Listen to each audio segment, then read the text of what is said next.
A partir de este momento estás escuchando el programa radial Ciudadanía en Acción. Es un esfuerzo de las plataformas ciudadanas y es conducido por el ingeniero Rolando Descarpontrías.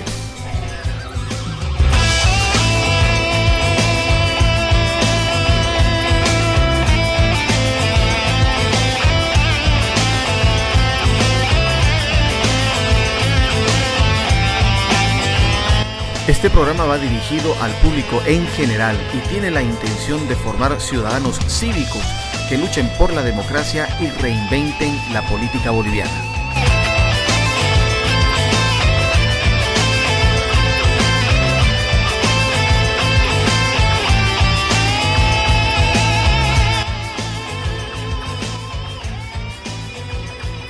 Muy buen día a toda nuestra audiencia. Estamos iniciando una nueva entrega de su programa radial Ciudadanía en Acción, educación para el votante, para el ciudadano. Vamos a iniciar dando un saludo a aquellas radios que nos colaboran con la emisión del programa en las provincias cruceñas. En Comarapa, Radio Amistad. En Camiri y Boyuibe, Radio del Chaco. En Santa Cruz de la Sierra, Radio Amboró. En Buenavista, Radio Potencia Dinámica. En Portachuelo, Radio Güendá. En San Matías, Radio Ecología. En Guarnes, Radio Estilo. En Samaipata, Radio Provincia. En San Ignacio, Radio Modelo Niño Jesús. En Roboré, Radio Marilyn. Y en Yapacaní, Radio Amboró y Radio Omega. El día de hoy vamos a hablar de un tema muy interesante que son los movimientos pacíficos, no violentos. Estamos en este momento con Yanis. Yanis, bienvenida al programa. Muchísimas gracias por la invitación. Un gustazo poder hablar con tanta ciudadanía en el área de Santa Cruz. Bueno, nos agrada mucho tu presencia y sobre todo este tema tan importante que son los movimientos no violentos. Es importante para las provincias, porque las provincias siempre han jugado un papel importantísimo en el tema de los paros departamentales, nacionales, en los bloqueos de carretera, ya que Santa Cruz, en este caso específico, conecta con dos potencias económicas regionales, Argentina y Brasil.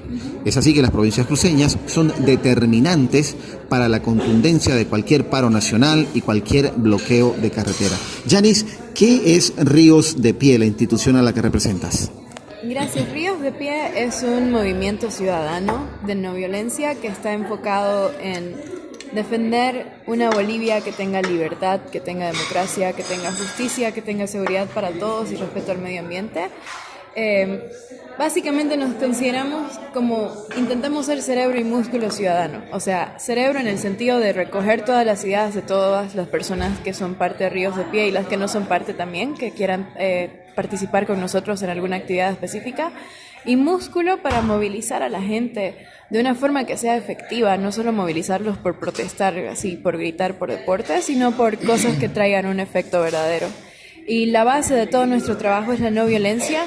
No en el sentido que mucha gente lo entiende, porque no violencia la gente escucha y piensan como que como que no hacer nada, como que ser pasivo y darle otra mejilla, sino en el sentido de hacer acciones estratégicas que estén apuntando hacia instituciones específicas y que ataquen desde un punto que no es la violencia en el sentido de que no vamos a ir a pelear cuerpo a cuerpo con alguien, pero hacerlo de una forma más efectiva, porque el Estado y los gobiernos autoritarios saben defenderse y están acostumbrados a defenderse de la violencia. Tienen militares, tienen armamento, tienen hasta dinero para pagar por actos violentos. Entonces el ciudadano tiene que saber defenderse en canchas donde ellos no se saben defender y justamente la violencia juega ahí. Claro, eso es importante porque en realidad los movimientos no violentos producen, así crudamente, producen menos bajas que un enfrentamiento violento directo. Yanis, ¿hay historia respecto a estos movimientos? ¿Hay algo que podamos citar a nivel mundial, a nivel regional, en detalle? La no violencia en realidad como ciencia, como una técnica que tiene todo un sistema de trabajo, existe desde más o menos el 500 a.C.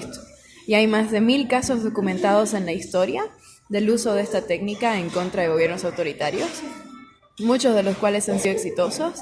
E inclusive solo en el siglo pasado, solo desde 1906 hasta el 2004, en las más de 353 revoluciones que han habido en el mundo, las que han sido exitosas en su mayoría han sido no violentas. Solo el 20% de las revoluciones violentas han tenido éxito, pero siempre han dependido de que un tercer país o una tercera entidad intervenga. En cambio, cuando se usa la no violencia, y eso es lo que a mí me encanta de esto, el ciudadano puede determinar su futuro sin que un Estados Unidos y sin que un país extranjero intervenga y después se adueñe de los recursos de ese país. Así que lo interesante es que cuando uno estudia historia siempre escucha Primera Guerra Mundial, Segunda Guerra Mundial y Guerra Fría y demás, y muchos ejemplos de violencia, porque justamente al sistema no le conviene que la gente se entere de que hay formas legales, sin violencia, de derrotar a gobiernos autoritarios, porque en tal caso el mismo sistema pierde. Y hasta el día de hoy inclusive es súper difícil encontrar universidades donde enseñen la no violencia de forma científica.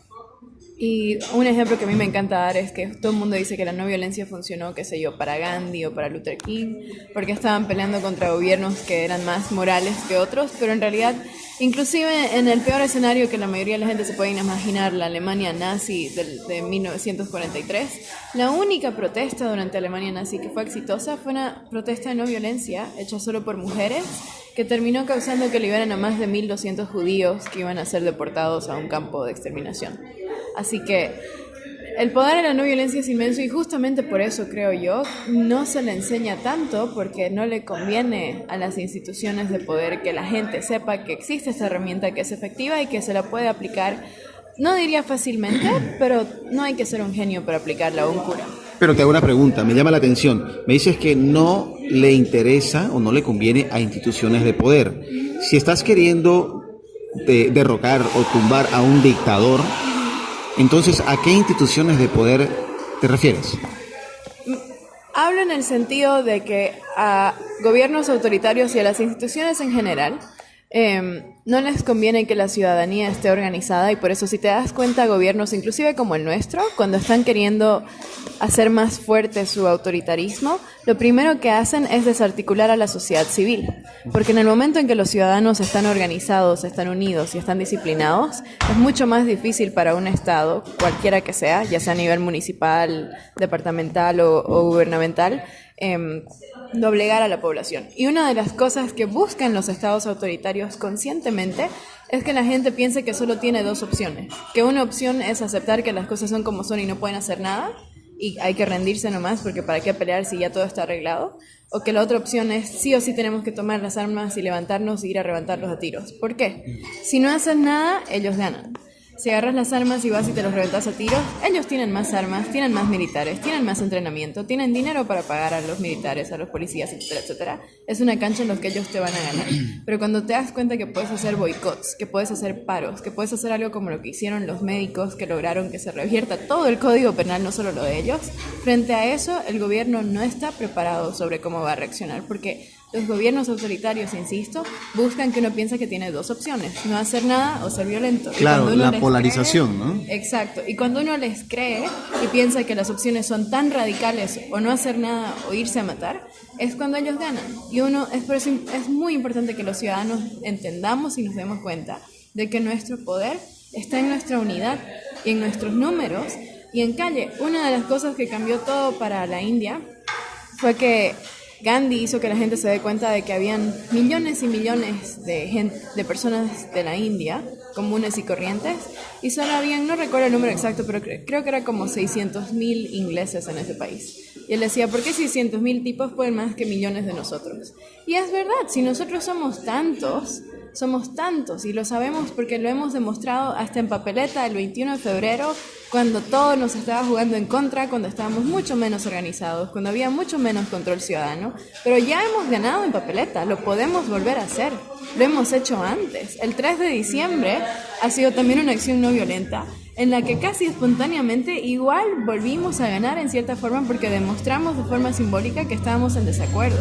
Entonces ellos buscan que sintamos que estamos perdiendo, que no tenemos más opción, que hay que rendirse, pero en realidad nosotros tenemos el poder y si no tuviéramos tanto poder, ellos no estarían tan desesperados de hacer fraude, tan desesperados de cambiar las cosas a su favor, porque saben que están perdiendo y eso es lo que tenemos que darnos cuenta.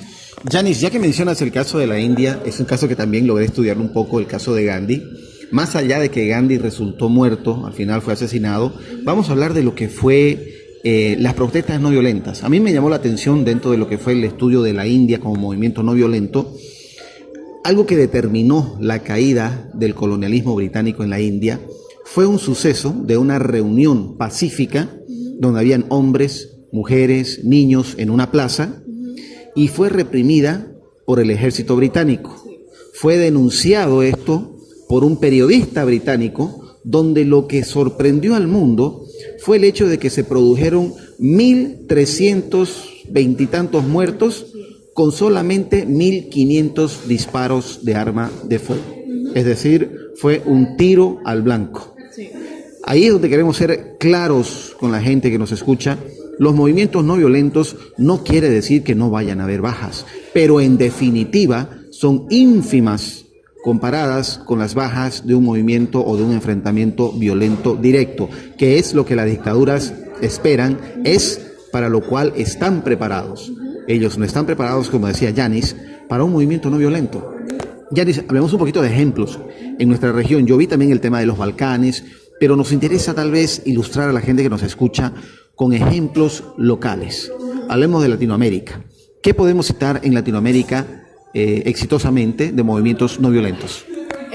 Yo creo que uno de los mayores exponentes sería la campaña en contra de la dictadura de Pinochet en Estados Unidos, que era una dictadura que incluso estaba apoyada, en Chile, pero que estaba apoyada por Estados Unidos. Entonces, es jugarse contra una potencia muy grande. Y una de las cosas que son bonitas de la no violencia es que permiten que participen más personas en las campañas de resistencia que cuando es una campaña violenta. Generalmente, si estamos organizando un levantamiento violento, el perfil de la persona que va a participar va a ser probablemente hombre, una persona joven, una persona entrenada, físicamente apta. En cambio, cuando hablamos de no violencia, pueden participar distintas partes de la sociedad y eso genera una cierta unidad y sinergia y energía que se va acumulando y que va subiendo. En Chile, cuando empezaron, como era tan fuerte la represión y si te acuerdas, hacían desaparecer a las personas todo el tiempo, habían habido más de 3.000 desaparecidos y un montón de bajas, era difícil protestar de una forma frontal porque uno arriesgaba todo. Entonces encontraron formas no violentas de protestar que puede que parezcan que no eran fuertes, pero tenían una efectividad, y nuevamente eso me encanta, la no violencia busca ser efectivo, que era tangible. Una de las campañas que hicieron fue, la gente empezó a partir de cierta hora del día a caminar lento en la calle, a manejar súper lento los autos en la calle también, cosa que generaba mucho tráfico, y hacer lo que se llama una huelga blanca en no violencia, que es uno va a trabajar, pero se dedica a hacer cosas súper no importantes, cosa que igual la empresa no avanza, como que te quedes todo el día haciendo fotocopias de algo que no es relevante, entonces influís en que no se trae resultados a la empresa. Cuando atrasás el tráfico no te pueden arrestar por manejar a 20 kilómetros por hora, eso no es ilegal, pero cuando atrasás todo el tráfico es casi como que estás haciendo un bloqueo y también estás perjudicando al Estado y eventualmente causás que haya pérdida económica en lugares estratégicos que el Estado necesita que genere dinero, como la oficina de impuestos. Y al mismo tiempo, al hacer todos al mismo tiempo esto que es de bajo riesgo, te das cuenta que no estás solo y que la cantidad de gente que está protestando junto con vos son altísimas. Entonces eso permite que te identifiques con quiénes son tus aliados y ya después puedas tener una charla con ellos de, oye, te vi que vos también estás manejando súper lento, qué imputante el gobierno, ¿no? Y de ahí empieza uno a organizarse a nivel local, que es súper importante que uno se organice en su barrio, en su zona. Así que esa es una de las tácticas que usaron en Chile, de muchas. Usaron muchas tácticas de comunicación, después subieron a desobediencia civil y finalmente ya el régimen colapsó, tuvo que colapsar. Y justamente hacerlo de esta forma estratégica y no necesariamente salir a agarrarse a patadas con los policías, sino encontrar formas de afectar la economía, afectar donde les duele el bolsillo y al mismo tiempo hacerlo con bajo riesgo, es lo que hace que uno sume números y es en esos números que al final del día está nuestra protección. Bien, perfecto. Lo que sí yo te hago una observación que me parece pertinente es el hecho de que cuando hablamos de Chile, a diferencia de la actualidad que es Nicaragua, Bolivia y Venezuela, fue un país que Pinochet lo sacó adelante económicamente. Se logró la prosperidad económica. Había sí una censura, mucha censura al periodismo, a la opinión pública había, pero calculo yo que es un régimen que con esa presión que se dio, prefirió salir por las buenas, porque ya había dejado una huella económica positiva, no negativa como lo que es Bolivia, Venezuela y Nicaragua. Era un régimen que ya estaba en caída. Pinochet ya tenía sus añitos. Entonces no es lo mismo enfrentarse con movimientos no violentos a una dictadura que ya está está decaída más bien, como dirían, más para el arpa que para el violín, comparando con lo que es el socialismo del siglo XXI, en Sudamérica o en Latinoamérica, que valga la aclaración en este momento, no tiene nada de socialista. Es simplemente una herramienta el socialismo para implantar geopolíticas de actores grandes como China, Rusia e Irán. Así de sencillo.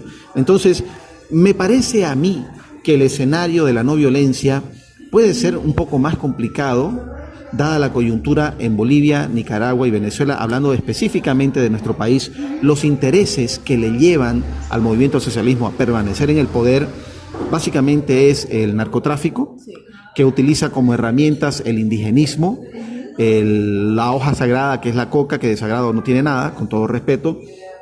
Entonces, ellos tienen una conveniencia muy marcada y ellos están en ascenso, no en descenso como muchos quisieran. Eso es importante que la gente lo tenga claro.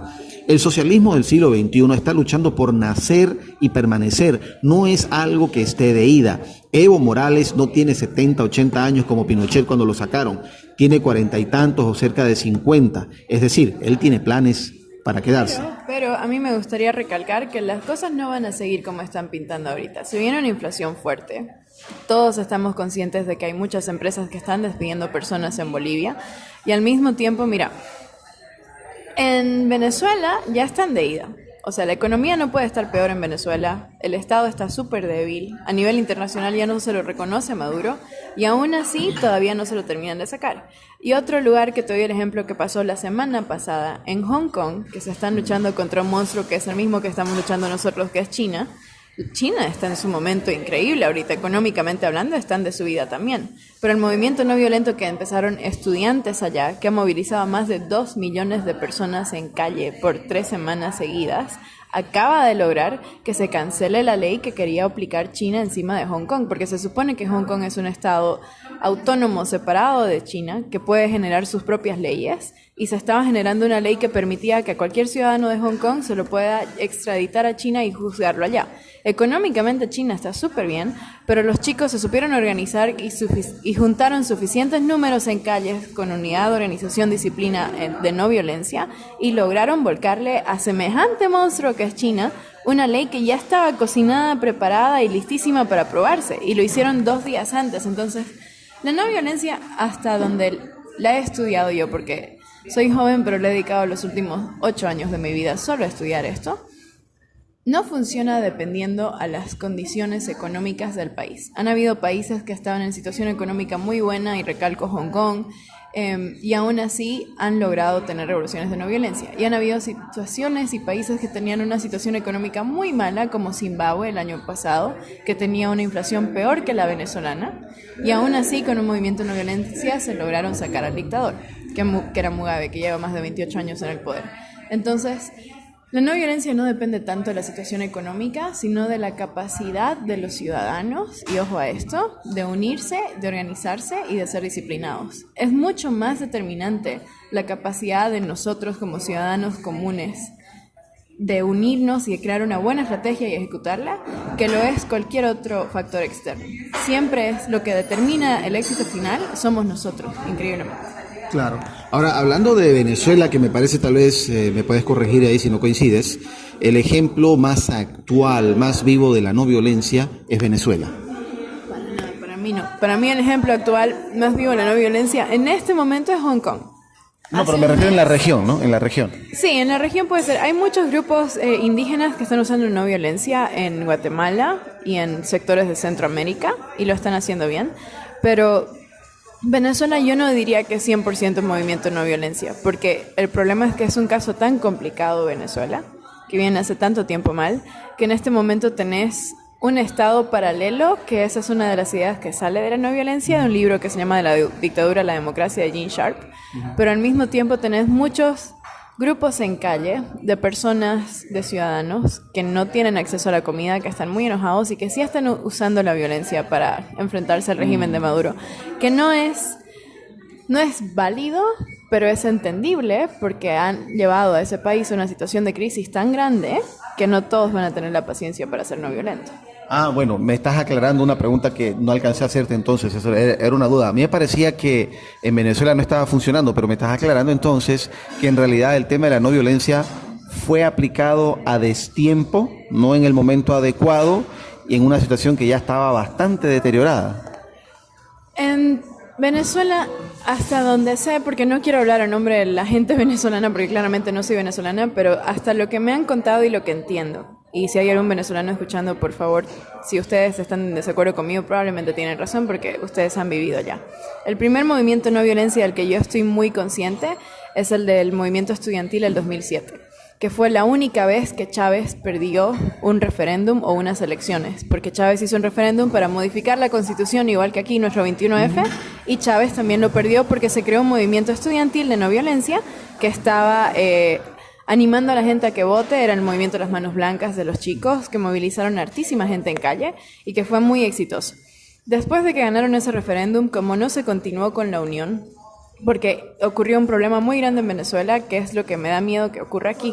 Los partidos políticos no entendieron que, así como ellos son importantes, porque los partidos políticos son importantes en una democracia, un movimiento no violento y de sociedad civil también es muy importante. Y ambas cosas, plataformas ciudadanas si se quiere, y partidos políticos, tienen que aprender que en lugar de ser competencia entre ellos, son aliados, cada uno tiene que jugar en su cancha, pero tienen que verse en unidad.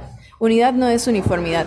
Que estemos unidos no quiere decir que vos y yo seamos lo mismo, pero sí que nos podemos ayudar para llegar a un fin común. En Venezuela, los partidos políticos vieron a los líderes de plataformas y a los chicos que armaron este movimiento estudiantil como una amenaza a su poder de dirigir a la oposición. Entonces lo que hicieron fue empezar a jalar a la gente de la cabeza de las plataformas venezolanas a distintos partidos y desmembraron el movimiento ciudadano. Y al hacer eso se deshace la unidad, y la clave para que exista un movimiento no violento exitoso es lo que me vas a escuchar decir 40 veces: unidad, organización, disciplina. Cuando desmiembran a las plataformas venezolanas para que se vayan a distintos partidos, se rompe la unidad, se rompe la coordinación, la organización y por ende la disciplina. Y ahí vienen unos 10 años que patalean, que algunos partidos iban a elecciones, otros partidos decidían no ir, se crea la mesa de unidad, que es un intento de unidad en la idea de buscar la unidad de oposición, pero nuevamente era una unidad solo de partidos políticos porque las plataformas ya las habían desmembrado. Pero entonces Janice, eso es un riesgo que prácticamente lo estamos viviendo, sí, ahora que está por salir la lista de los candidatos, porque es muy obvio que una masa importante de activistas, no todos, pero una masa importante de activistas ya está enfilando hacia los partidos políticos. ¿Te parece que todavía hay tiempo de organizarse y aplicar movimientos no violentos? Sí, totalmente. Si no, no estaríamos aquí ríos de pie. Yo respeto muchísimo a los activistas que se han decidido pasar a partidos políticos, porque es un rol necesario y se necesita gente nueva en los partidos políticos. Como también respeto a los que hemos decidido quedarnos en sociedad civil, porque entendemos que nuestro rol es importante. Y al final del día, lo que tenemos que entender todos es que estés en un partido político, o estés en una plataforma, o estés en los dos, porque hay gente que está en los dos, nuestro fin es el mismo. Y de nuevo, unidad no es uniformidad. No tenemos que ser iguales, pero sí tenemos que entender que nuestra finalidad es defender la democracia, y es eso lo que tiene que primar, y es en torno a eso que nos tenemos que aliar. Porque yo, como persona que está en un movimiento, necesito a los partidos políticos para que me representen en la papeleta. Y los partidos políticos que están en la papeleta me necesitan a mí, ciudadana que no esté en ningún partido político, para darle legitimidad a toda la oposición. Porque si no, el gobierno puede decir, pero esta quiere votar por tal, así que por eso no podemos confiar en ella, ¿me entendés? Entonces, ambos roles son necesarios, ambos roles se necesitan, y en Bolivia sí ha habido mucho celo entre partido político y plataformas, y hemos visto claramente que también ha ocurrido que se han desmembrado y que se ha roto la unión. Mucho, sí. Pero creo que todavía hay tiempo, porque yo veo lo que pasó en Nicaragua, yo ya era activista cuando empezó todo lo que pasó en Nicaragua, veo todo lo que ha pasado en Venezuela, y pese a que quedan pocos meses de aquí a las elecciones, pienso que si creamos si seguimos trabajando en esto, por lo menos los que estamos sabemos por qué estamos y vamos a seguir adelante. Porque la otra opción que es no hacer nada y rendirse, y eso para mí nunca ha sido opción. Así que... Claro, la verdad que sería interesante. Lamentablemente tenemos apenas 27 minutos de grabación para el programa. Nos quedan escasos 3 minutos. Sería interesante hacer un siguiente programa donde podamos resumir la teoría de los movimientos no violentos. Yo te invito, además te comprometo a que tu regreso, sé que estás de viaje en este momento, vas a viajar. Sería interesante hacer eso, y también me mencionaste algo del control electoral. Sí. En un minutito, ¿me puedes resumir el tema del control electoral? ¿Qué es lo que se busca? Básicamente, no importa por quién vamos a votar, si no tenemos pruebas de que hubo fraude, nos vamos a perder de todo el aspecto jurídico y político para reclamar que se vayan. Podemos hacer protestas en calle todo el tiempo que querramos, pero si no tenemos el respaldo jurídico y político para mostrar que ha habido un fraude, no nos lo podemos sacar encima independientemente de quién ganó. Así que básicamente nuestra democracia depende de que todos y cada uno de nosotros el día de las elecciones vayamos a hacer un control electoral, vayamos a fijarnos que no nos hagan fraude y si lo hacen lo documentemos. Si hay algo que los pobres nicaragüenses me han enseñado de toda su mala experiencia, es que si uno no tiene pruebas, no puede pedir ayuda ni a la comunidad internacional, ni a su propia constitución, ni a sus propios policías, y pase lo que pase de aquí en adelante, por lo menos va a quedar constancia de que nosotros fuimos a defender nuestro voto.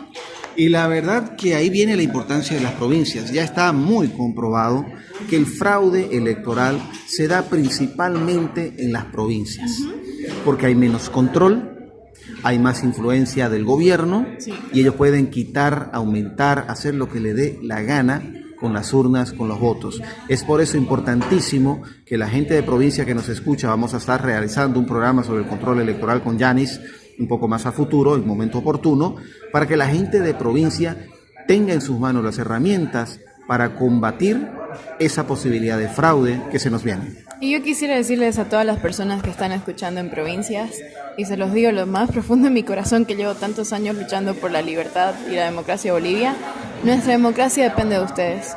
Si ustedes que me están escuchando en este momento no hacen un control electoral, nos pueden volcar hasta un 4 o 5% de los votos y chao, se acabó el juego. Así que señor, señora, chico, chica que está escuchando, de verdad de usted depende que nuestra democracia funcione.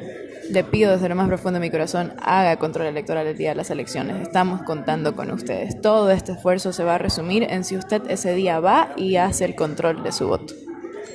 Bien, así será. Entonces, hasta aquí llegamos en Ciudadanía en Acción. Esperamos que el programa haya sido muy útil. Recuerden, en provincias queda en manos de ustedes el tema del control electoral, el tema de que los bloqueos y los paros cívicos nacionales o departamentales sean pacíficos, que no sea lo que el gobierno espera, que espera violencia. Yanis, muchísimas gracias por compartir con nosotros tu conocimiento. Mil gracias igualmente por el espacio.